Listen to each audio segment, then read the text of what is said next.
Madalas bang barado ang ilong? Mahirap sa paghinga at problema ang malakas na paghilik?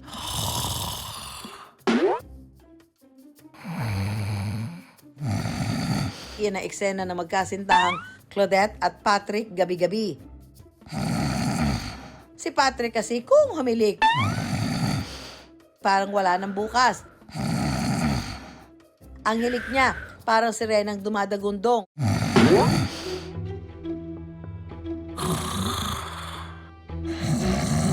Kaya si Claudette, hirap makatulog. Minsan po hindi na rin po ako nakakapasok sa trabaho kasi nga po dahil po sa puyat. Hindi rin po ako makatulog ng maayos kasi partner ko po, malakas po talaga siyang humilik po. Yung hilik po ni partner ko, sinlakas po na parang dumadaan na tricycle.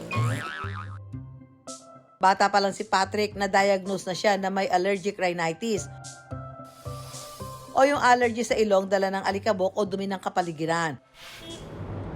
Malaking problema ito para sa tulad ni Patrick na sumasideline bilang driver. Minsan sa lamig ng panahon, yung hangin, yung alikabok, amoy ng usok ng sasakyan.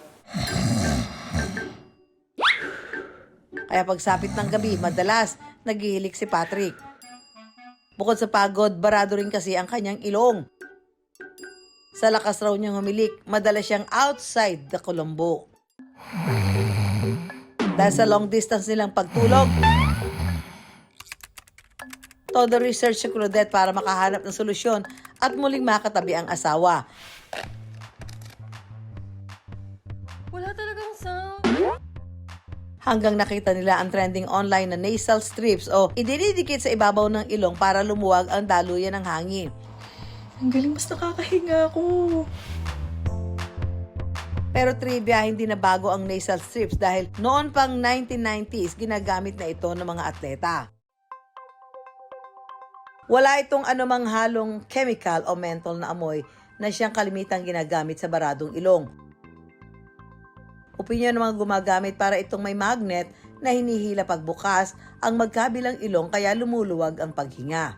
Yung anatomy dun sa nasal passages natin kasi maiiba. Kasi nga naiipit ito at parang nako-contract. Ganito kasi din yung mga pwedeng kasing mangyari kaya nagkakaroon talaga ng improvement dun sa ma-minimize yung snoring. Ang paggamit ng nasal strips, one-time use lamang din. Ang pagtitiyaga ni Claudette sa paghahanap ng solusyon, nagbunga rin.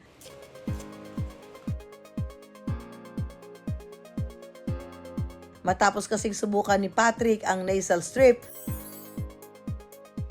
nakahinga na raw ng maluwag si Claudette dahil abot yakap na niya ang mister sa pagtulog.